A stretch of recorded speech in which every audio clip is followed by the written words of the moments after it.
다니엘 1장인데 오늘 나눠준 프린트물 5페이지 보세요. 5페이지. 마이크. 오늘 나눠준 프린트물 5페이지 보세요. 5페이지. 다니엘 서론 이렇게 나오죠? 다니엘 서론. 다니엘의 구조 분석. 우리가 막 구조 분석 많이 해봤죠? 요한계시록 때. 이것도 비슷하게 해볼 수가 있어요. 그래서 근데 다니엘서는 신기한 게 뭐냐면 아람어로 기록된 부분이 있고 아람어, 히브리어로 기록된 부분이 있어요. 이렇게 두 언어로 쓰여져 있어요. 그래서 이게 또 오해를 많이 사요. 이거 봐라, 중간 나중에 끼워 붙인 게 아니냐, 이렇게 오해를 받는 거예요. 그런데 그게 그럴 수도 있지만 그 당시 아람어라는 것은 아니 그 당시는 어느 시대? 바벨론, 메데, 바사, 페르시아 이런 시대인데 아람어 다른 나라 말이죠. 오늘날 영어처럼 그 당시 국제어가 아람어였어요. 아람어. 그러니까 국제어 한마디로 영어로 쓴 거예요. 굳이 뭐 저 다른 게 아니고 그러면 페르시아어로 쓰지 옛날에 썼으면 나중에 쓰면 로마어로 쓰든가 라틴어로 쓰든가. 라틴어가 아니고 그 당시 다니엘 시대에 세계 공통어가 아람어였던 거예요. 아람어. 아 이거 과자 먹었으면 정말 또 이제 쉬는 시간과 수업 시간에 착각이 생겼어요. 이렇게 돼 있다는 거예요. 네. 여기 보세요. 1번 보세요. 다니엘의 구조 분석 1번. 히브리어로 기록된 도입 부분 1장. 1장은 히브리어로 쓰였어요. 1장은 히브리어로 시작을 해요. 히브리 사람이니까. 그러다가 아람어로 기록된 부분이 2장에서 7장이에요. 2장에서 7장은 아람어로 쓰여져 있어요. 아람어. 그래서 아람어로 쓰여지는 부분을 분석을 해보면 A, B, C, A, B, C, C-, B-, A- 이렇게 대칭 구조를 이룬다는 거예요. 그러죠? 어떻게 되어 있냐? 2장은 내 왕국의 이상. 금신상이 나오는 거죠? 금신상이 아니고 머리는 금, 가슴은 은, 허벅지까지는 노수로 되어 있고 밑에는 철, 발가락은 철과 진흙이 섞여 있는 내 왕국의 이야기. 네? 인간의 형상이죠. 근데 인간의 형상 이렇게 되는 거예요. 그리고 그게 이제 A- 여기는 뭐 몇 장이에요? 7장. 7장 거기도 또 내 왕국의 이야기가 나와요. 내 왕국의 이야기. 그런데 인간의 형상이 아니라 거기서는 사자 다음에 뭐가 나와? 7장. 곰, 그렇죠. 사자, 곰, 표범, 그리고 넷째 짐승은 이상한 짐승, 무섭고 아주 이상한 짐승. 예, 이빨이 나오고 막 무시무시한 짐승. 이게 짐승의 형상으로 이제 네 가지의 나라를 상징으로 보여줘요. 그게 이제 바벨론, 메데파사, 헬라, 로마 제국 네 가지 이게 이렇게 대꾸를 이룬단 말이에요. 이게 아람어로 된 부분이에요. 뒤에는 또 히브리어로 바뀌어요. 이렇게 되고 그래서 이제 그때 짐승의 형상이 나중에 어떻게 되죠? 요한계시록에 가면 이거를 싹 합친 모습으로 나오죠. 그 바다에서 올라오는 짐승의 모습이 싹 합쳐진 모습으로 막 머리가 7개고 그러죠? 머리가 7개 그런 모습. 이게 이제 요한계시록이 그냥 나온 게 아니에요. 다니엘, 에스겔 수많은 예언서들 다 짬뽕한 거예요. 짬뽕. 물론 새로 받았지만 배경이 무시되지 않아요. 구약적인 배경이 전체를 그대로 가져온단 말이에요. 그래서 우리가 성경을 전체로 알면 더 이해하기 쉬운 거예요. 그래서 보면 그렇게 나오게 되고 그 다음 B는 어떤 내용? 순교적 삶에 관한 이야기. 여기서는 새 친구가 풀무불에 들어가죠. 금신상에 절하지 않아가지고 순교적 삶 불 속에 들어가서 나오는 거죠. 세 친구 사드락과 메삭과 아벳느고의 이야기. 그럼 이제 B 다시가 있겠죠. 여기도 또 똑같은 얘기. 순교적 삶에 관한 이야기. 누구? 다니엘이 사자굴에 들어가는 사건. 그게 이제 6장이 되는 거예요. 순교적 사자굴. 프리트물에 다 있으니까. C는 이렇게 되거든요. 느부갓네살 왕이 교만하는 장면이 나오죠. 그 나무가 있는데 하늘 끝까지 다 있죠. 나무가 어느 날 도끼가 날라와가지고 나무를 끊어버리죠. 철사로 막 동이고 7년을 지내게 되죠. 7대를 지내고 나서 짐승처럼 지내다가 다시 제정신으로 돌아오는 그런 장면.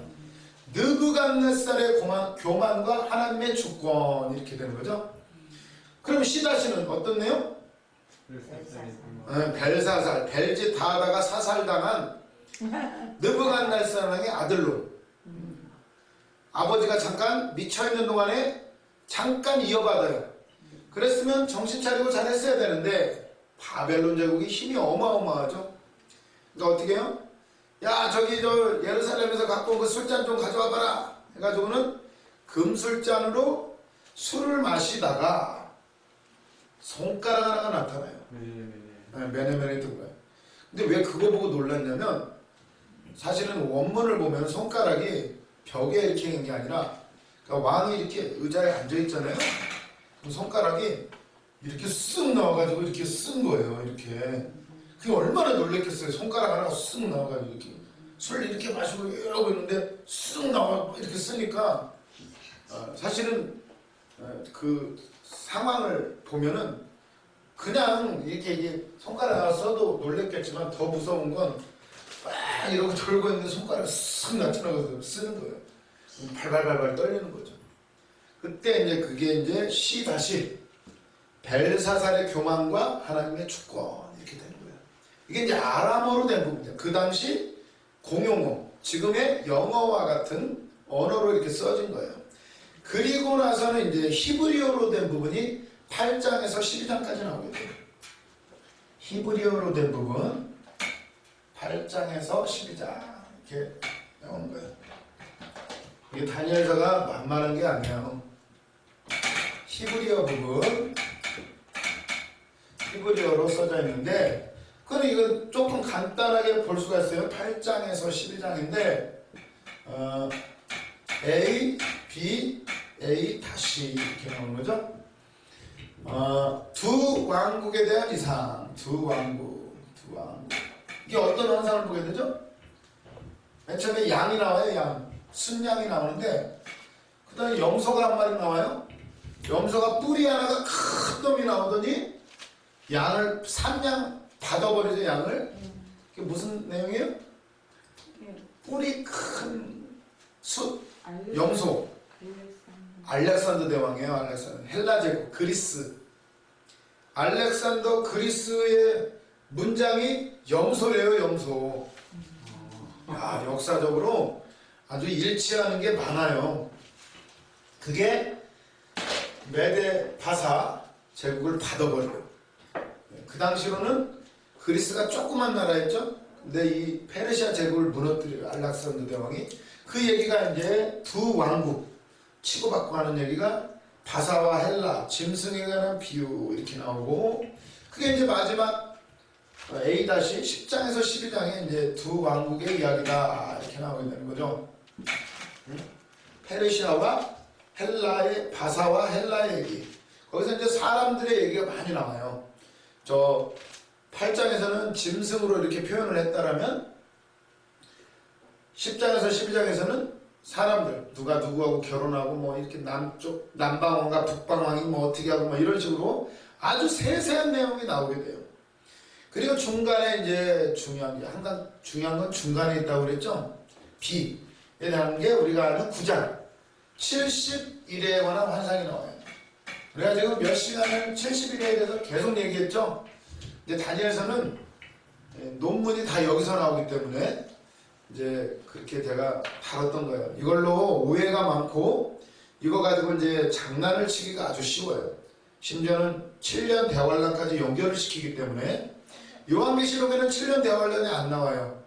그런데 이 다니엘서 70일의 환상을 가지고 아까도 나눴죠? 3년 반 지났을 때 뭐 제사가 폐지되고 뭐 이런 내용들 그걸 가지고 요한계시록으로 짬뽕을 시켜서 7년 대환란이 있고 나서 예수님이 오신다 이렇게 이제 결합을 시키게 되는 거예요.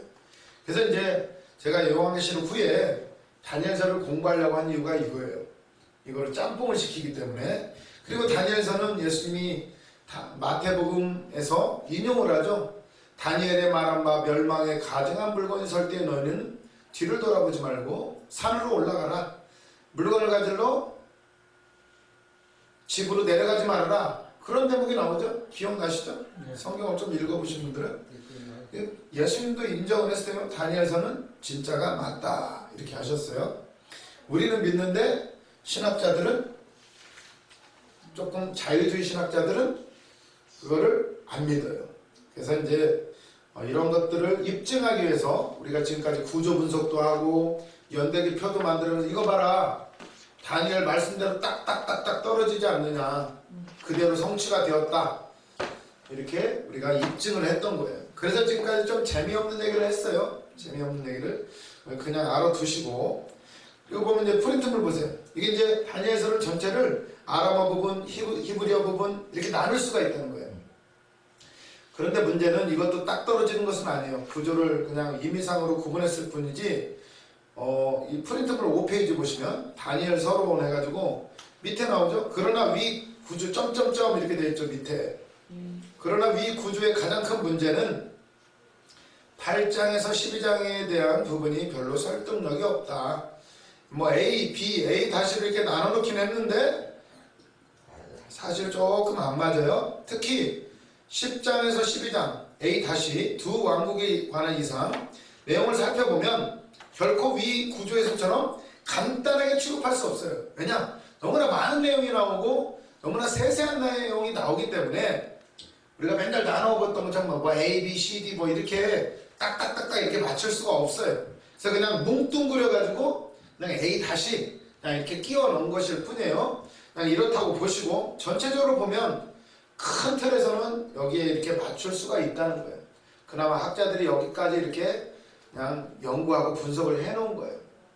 그러면 이제 본격적으로 이제 얘기를 나눠보도록 하겠습니다. 다니엘 1장 하던 거 이제 마저 하죠. 8절부터 보세요. 1장 8절.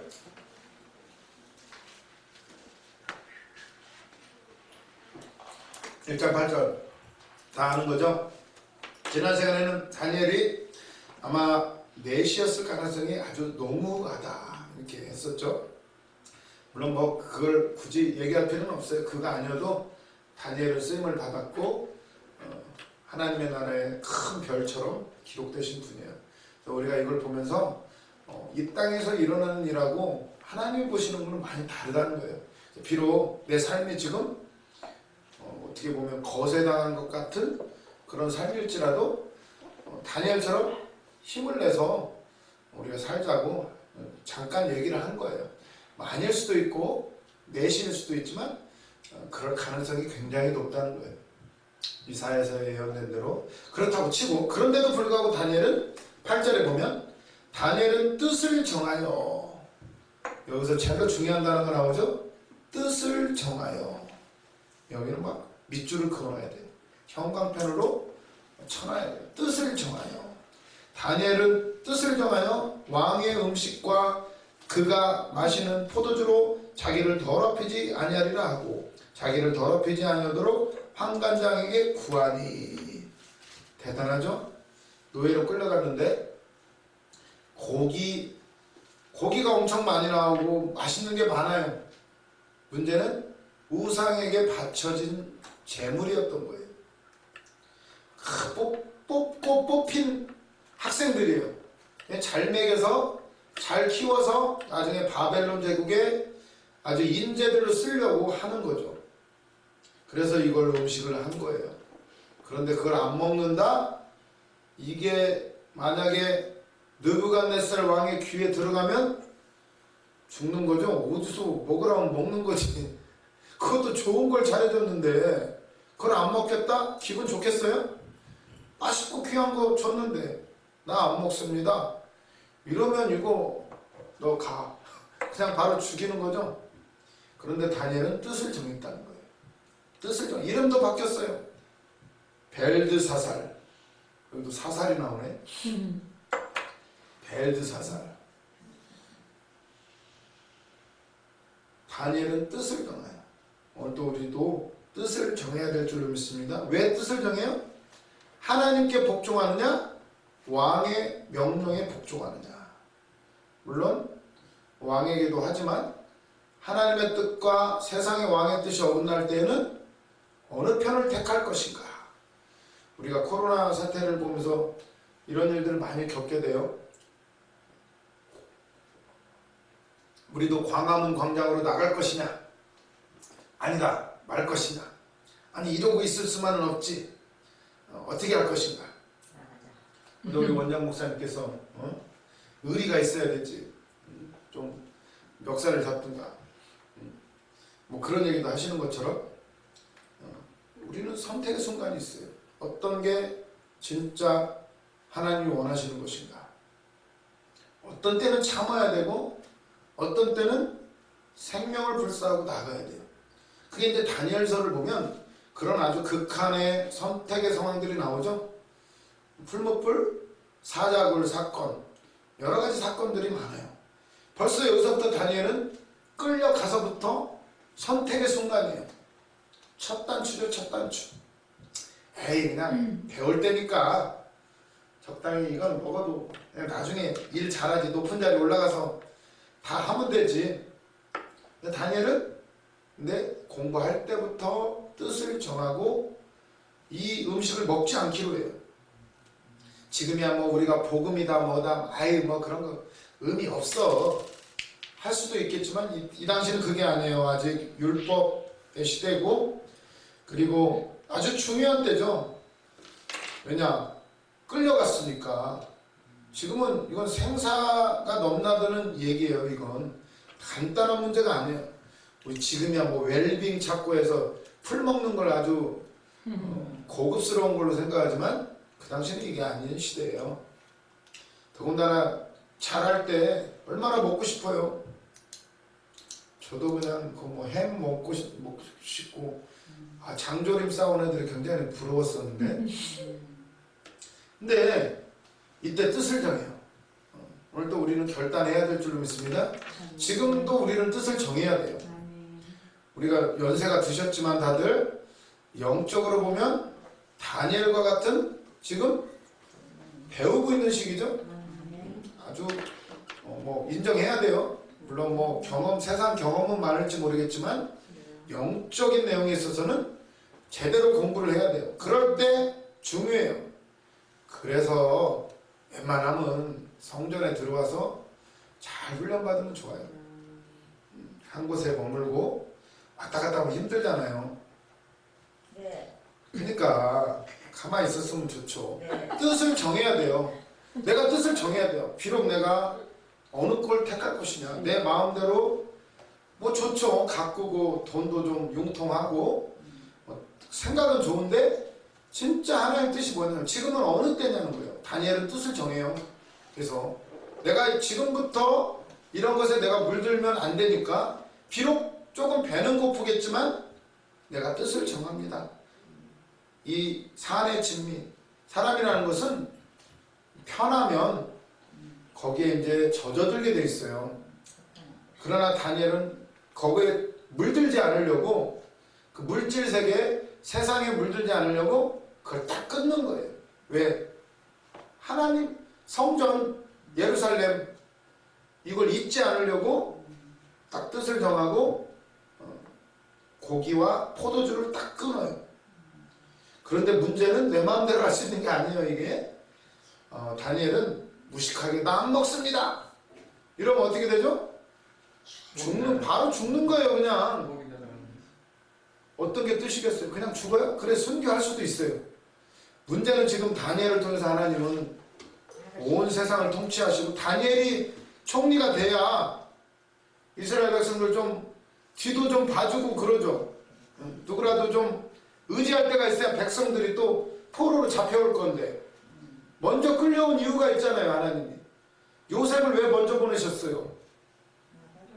나중에 요셉을 통해서 온 세상을 살리죠. 흉년 때 뿐만 아니라 이스라엘 민족을 이루게 돼요.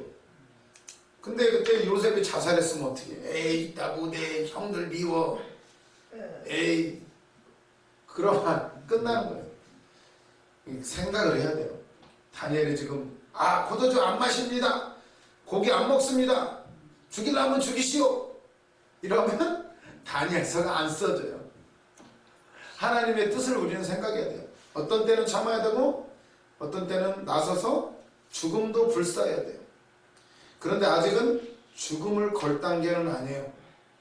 그래서 다니엘이 질서를 지켜요. 9절 하나님이 다니엘로 하여금 포도주를 더럽히지 않는 다니엘이 먼저 환관장에게 구하죠. 자기 감독한테 환관장님 제가 여러여러해서 저는 좀 뜻을 정하고 이걸 안 먹겠습니다.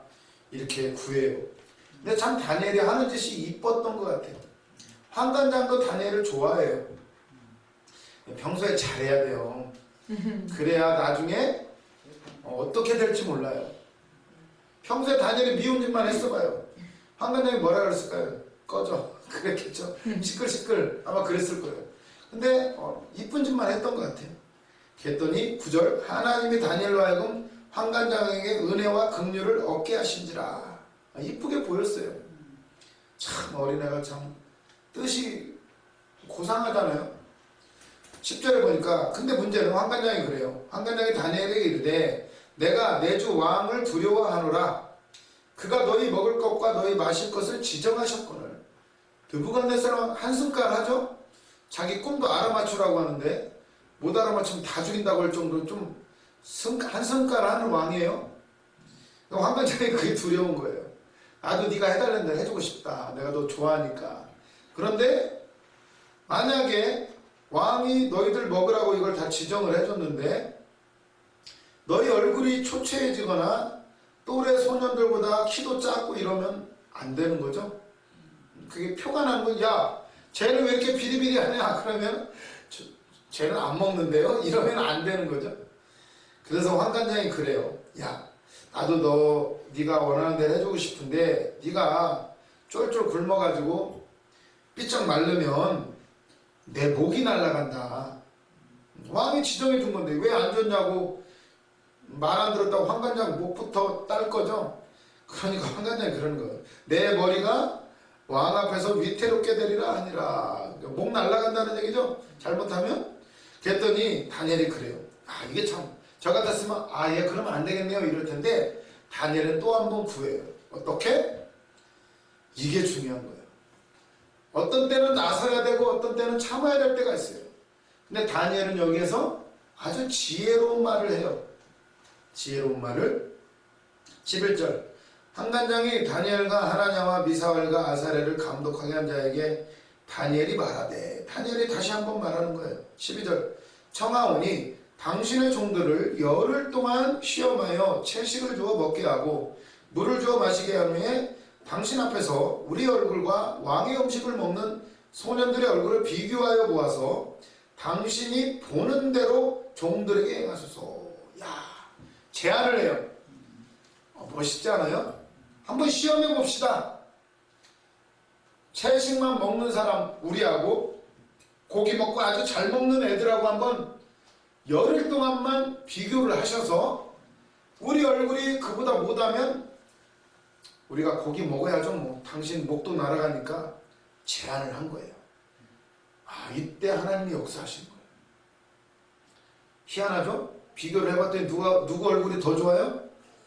다니엘의 얼굴이 피둥피둥하고 뿌연하고 이쁘고 키도 잘 크고 열흘 동안 아무로 더 좋아지는 거예요. 더 좋아지는 거. 표 안 나죠? 환관장이 그래 니들 하고 싶은 대로 해라 이렇게 되는 거예요. 그래서 여기에 지혜가 나온 거예요. 이제 책에 보니까 이런 단어가 나오더라고요. 창조적인 대안.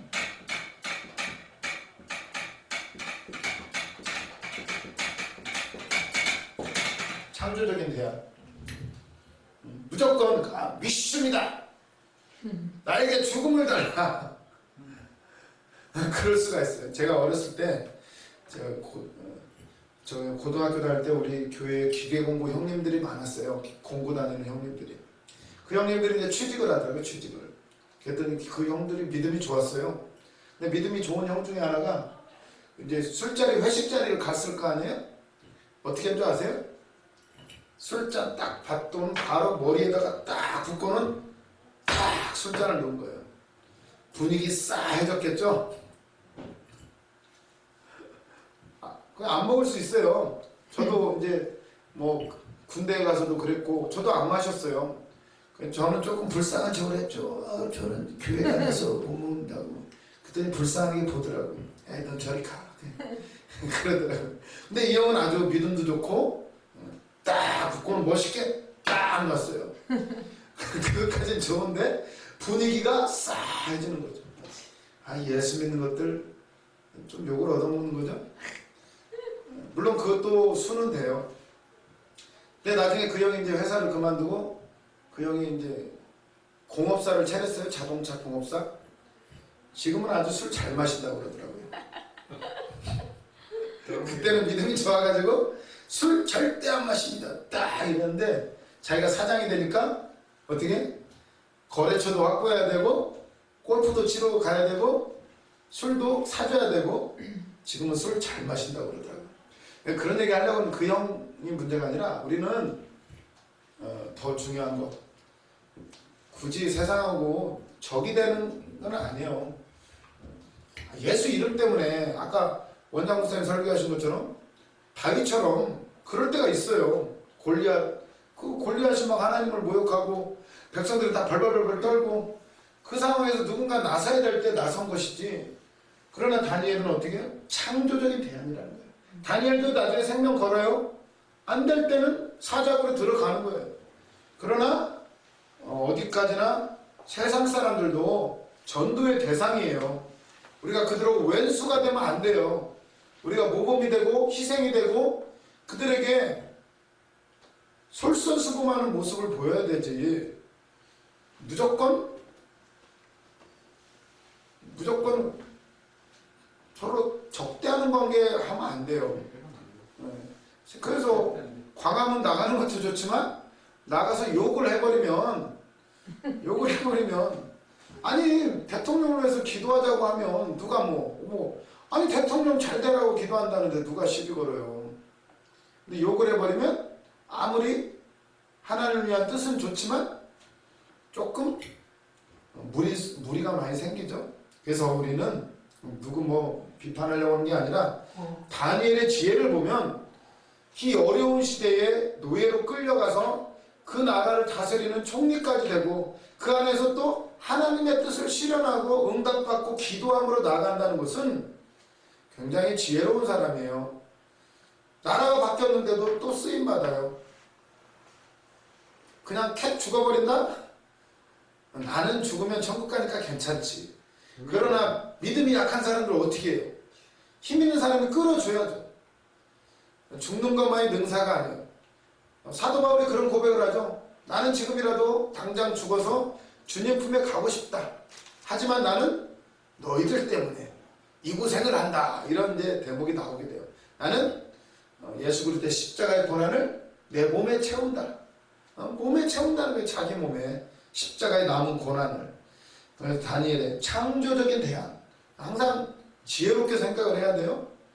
하나님을 사랑하고 내 이웃을 내 몸과 같이 사랑한다. 내 이웃을 내 몸과 같이 사랑한다. 3층에 있는 분도 그러다. 이웃을 내 몸과 같이 사랑하는 게 이런 거다. 잘 안 될 때는 기도하면 돼요. 그래서 이제 창조적인 대안. 우리가 참여할 수 있지만 세상에 참여할 수가 있어요. 하나님의 뜻을 하며 참여할 수가 있지만 한계가 있어요. 한계. 잘 생각을 해야 돼서 받아들여야 될 게 있고 거부해야 될 게 있어요. 그리고 담대하게 나아가야 될 때가 있고 겸손하게 나아가야 될 때가 있어요. 담대하게. 나는 하나님의 자녀야. 담대하게. 그런데 어떤 때는 겸손해야 돼요. 예수님도 겸손하셨어요. 온유하시고 겸손하시고. 그래서 결국 이 말씀대로 다니엘이 괜찮은 거예요. 얼굴이 더 좋고.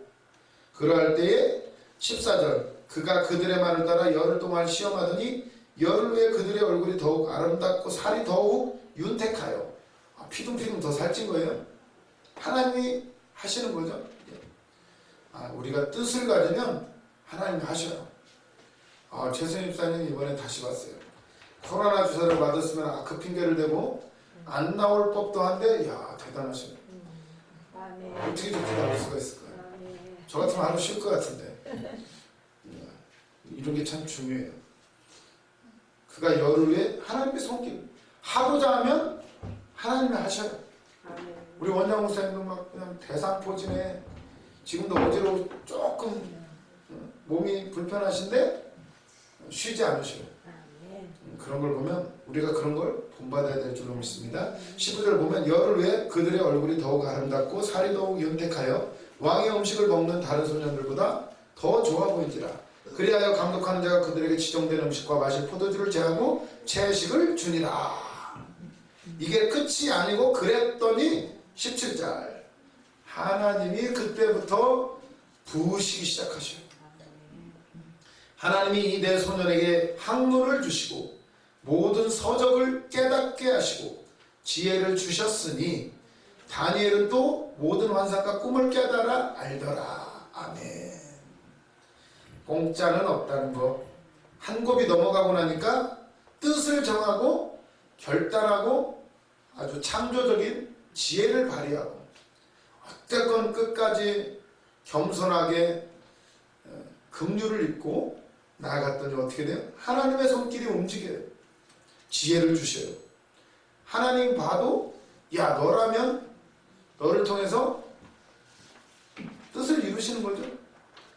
네 소년에게 학문을 주신 공부 잘해요. 네 명이 아주 다니엘과 사드락과 메삭과 아벳느고 모든 서적 책을 읽으면 다 깨달아져요. 책을 읽으면 다 깨달아지면 얼마나 좋을까요? 예전에 법 공부를 시작했는데 한 페이지 나가는데 하루가 걸렸어요. 미치겠더라고요. 아니 한 페이지 읽는데 하루 걸렸다니까. 왜 그런지 아세요? 한자 사전 찾아봐야지. 이 법 용어는 조금 어려워요. 이게 무슨 뜻인지 그 개념을 파악하는데 또 찾아보고 책 보고 이해하고 그리고 한 줄 나가고 또 찾고 찾아보고 쓰고 한 줄 나가고 한 페이지 나가는데 하루 그 다음에 또 하루 이렇게 하다가 나중에는 점점 빨라지더라고요. 이제 개념이 조금씩 정리가 되니까 환장하겠더라고요. 근데 머리 좋은 놈들은 딱 보면 이게 다 외워진대요. 그런 놈들이 있어요. 수학한 놈들. 이렇게 두꺼운 거를 딱 한 번 쓱 읽으면 70%만 남는데요. 기억이 그냥 난대요. 기억이. 어떤 놈들은 사진을 찍듯이 그냥 다 찍어버린대요. 이거를 쫙 찍고 이게 이렇게 노려본다네. 공부 잘하는 애들은 이렇게 보면은 이게 사진 찍듯이 착 찍힌대요. 딱 넘기고 착각 찍고. 몇 페이지 네, 줄까지 기억. 몇째 줄에 뭐 이런 내용이 있지 이런 걸 기억하면서 이제 시험을 풀어나가는 거예요. 그러니 당해낼 수가 없죠. 물론 열심히 하면 돼요. 근데 그런 애들 있다는 소식을 듣고 나는 아니구나. 뜻을 정할. 그러니 막 책이 이런 나중에 변호사 돼보세요. 판사들 돼보세요. 막 서류가 막 양쪽 검사 측, 변호사 측 서류 막 이렇게 쌓아놓고 그럼 다 읽고 정리하고 그러고 판결을 내려야 돼요. 그러니 그러나 다니엘에게는 하나님이 네 소년에게 학문을 주시고 모든 서적을 깨달아 알게 하시고 지혜를 주셨으니 다니엘은 또 환상과 꿈을 깨달아 알더라. 이런 능력까지 주셨어요.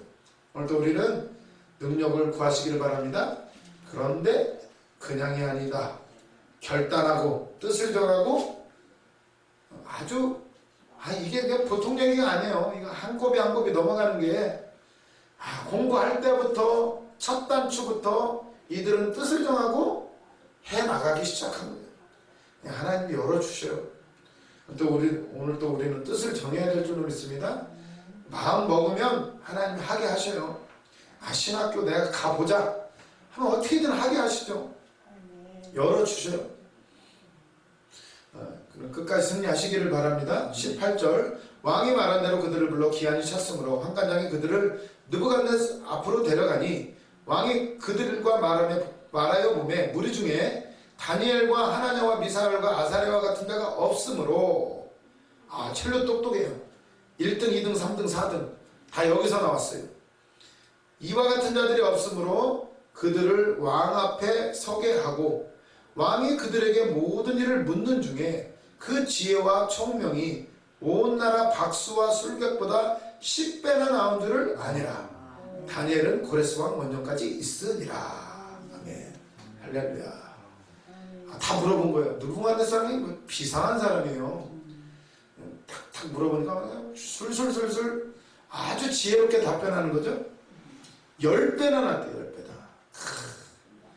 10배다. 우리에게도 이런 지혜, 의리가 있어야 될 줄로 믿습니다. 그럼 아마 부어주요. 능력은 그냥이 아니라 품 안으로 들어갈 때 쏙 들어가야 돼요. 조금 시험 될 때가 있겠죠?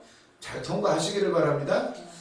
그러면 하나님이 부어주셔요. 인내.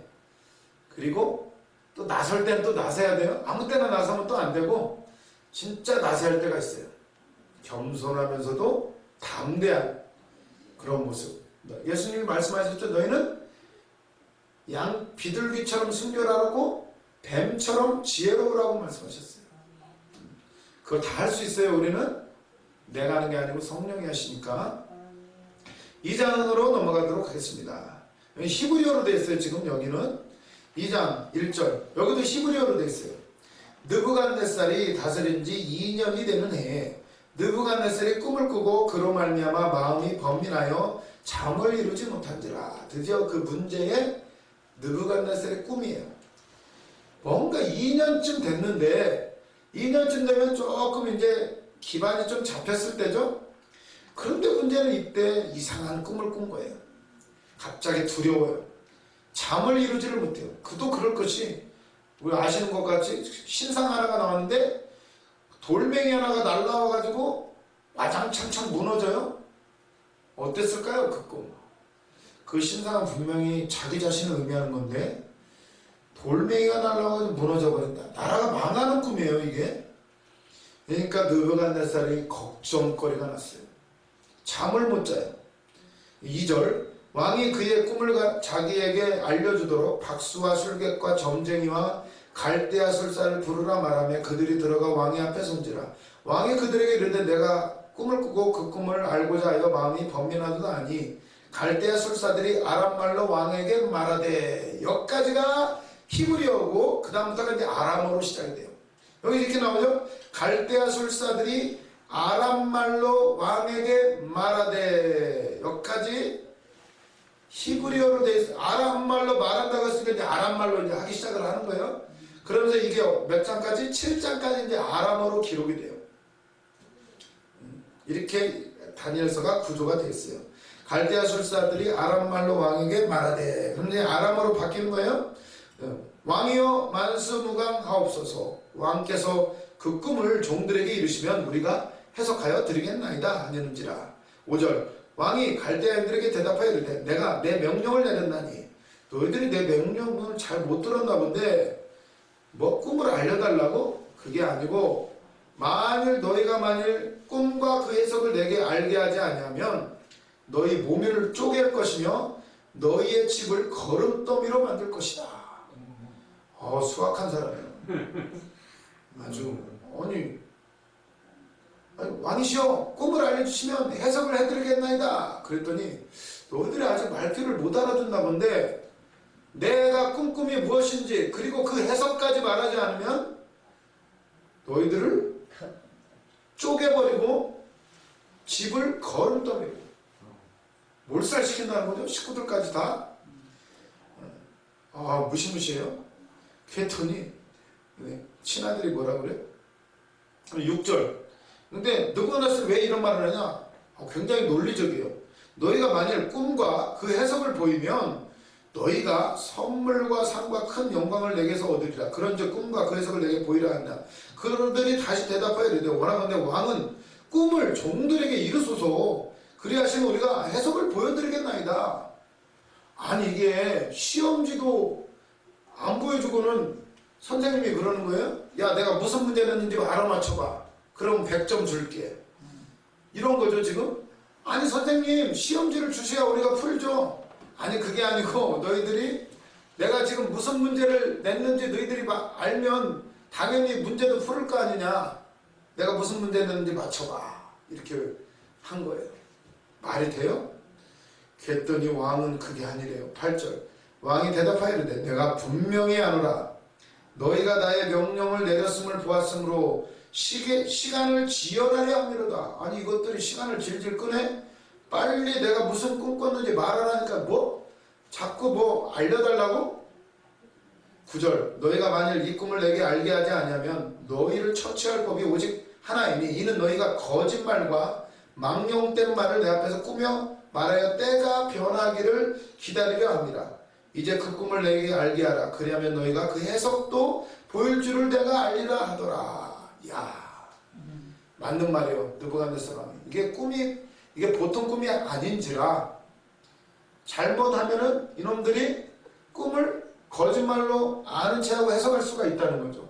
그러니까 나는 너희들을 못 믿겠고 내가 꿈꿈이 뭔지를 맞히면 이거야말로 진짜로 신을 힘입어서 너희들이 진짜 꿈이 뭔지도 맞추면 해석은 당연히 맞출 수가 있는 거죠. 신의 수준을 요구하는 거예요. 그랬더니 그 점쟁이들이 뭐라고 해요? 점쟁이들이 하는 말이 재밌어요. 10절 갈대아인들이 왕 앞에 대답해 이르되 세상에는 왕의 그 일을 보일 자가 한 사람도 없으므로 사람으로는 안 된다는 거예요. 어떤 크고 권력 있는 왕이라도 이런 것으로 박수 무당들에게나 술객들에게나 갈대인들에게 물은 자가 없었나이다. 왕이시여 어떤 왕도 사람은 이거 못해요. 어떤 왕도 이런 질문을 한 왕이 없는데 아니 당신은 왜 그런 말을 하시냐고 이제 따지고 달라들어요. 그때 11절 왕께서 물으신 것은 어려운 일이라 육체와 함께 살지 아니하는 신들 외에는 왕 앞에 그것을 보일 자가 없나이다 한지라. 아멘. 그렇죠. 꿈을 주신 분도 하나님이신데 이런 거는 주신 분 외에는 누가 맞추겠어요? 인간이. 그러죠? 제가 며칠 전에 꿈꿈 알아맞힐 수 있어요? 그럼 제가 1,000억을 드릴게요. 도전 한번 해보세요. 천억이면 도전 한번 해보네. 찍어보세요.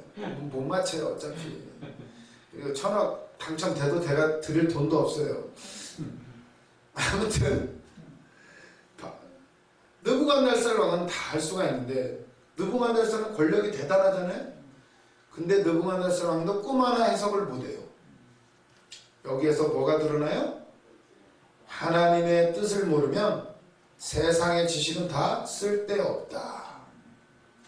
우리가 죽으라고 공부하죠? 서울 땅값이 왜 비싸요? 애들 교육시키려고. 땅값 아무리 낮추려고 해도 계속 올라가요. 계속. 그러나 하나님의 말씀을 모르면 다 소용없어요. 열심히 공부해보세요. 하나님이 이 세상을 어떻게 이끌어가는지 앞으로 우리 앞날이 어떻게 될지 몰라요. 코로나가 올 줄 알았으면 마스크 공장만 했어도 떼부자가 되는데 그것만 알려줬어도 하나님이 다 하셔요. 마스크 주식만 사뒀어도 엄청 부자가 될 텐데요. 하나님이 다 하셔요. 오늘도 우리는 하나님의 지혜를 구하시기를 바랍니다. 왕께서 부르신 것은 어려운 일입니다. 육신을 가진 사람은 못 맞춥니다. 그랬더니 왕이 12절 왕이 이로 말미암아 진노하고 통분하여 바벨론의 모든 지혜자들을 다 죽이라 명령하니라. 왕의 명령이 내림에 지혜자들은 죽게 되었고 다니엘과 그의 친구들도 죽이려고 찾았더라. 아주 긴박한 상황이 펼쳐지고 있어요. 다 죽여버려라. 이것들 좋은 거 먹이고 공부시켜놨더니 다 쓸데없다. 싹 죽여라. 어쩌면 하나님이 우리를 이 땅에 보내셨는데 하나님의 뜻을 모르면 다 소용없어요. 오늘 사명자가 되었고 오늘 하나님의 말씀을 배우는 자리에 있다는 것이 얼마나 감사한지요. 감사하시기를 바랍니다. 그래서 오늘은 여기까지 할게요. 재미없었죠? 아주 좋으시느라고 힘들었는데 들었어요. 눈이 아파서 갖고 들었어요. 기도하시고 마치도록 하겠습니다. 하나님 감사합니다. 다니엘에게 보여주시고 다 성취하신 하나님 감사를 드립니다. 그걸 통하여 우리는 하나님은 살아계시고 오늘도 역사하심을 알게 됩니다. 아버지 하나님 지금은 마지막 때라고 그럽니다. 우리에게도 지혜를 주시옵소서. 다니엘에게 주셨던 것처럼 우리에게 환상을 보여주시고 또 해석할 수 있는 능력도 주시고 무엇보다도 이 시간에 우리가 뜻을 정하고 우리도 세상에 물들지 않고 하나님의 말씀대로 살아가기를 다짐하오니 주여 이 다짐 변치 않도록 도와주시고 끝까지 승리할 수 있도록 기도의 무릎으로 성령 충만하러 나아갈 수 있도록 붙잡아 주시옵소서. 신학교에 함께 하시고 교수님들에 함께 하시고 또는 신학생들 일주일 동안 생활할 때에도 주님께서 지켜주시고 도와여 주시옵소서. 언제나 주님 앞에 감사드리며 예수님의 이름으로 기도드렸습니다. 아멘.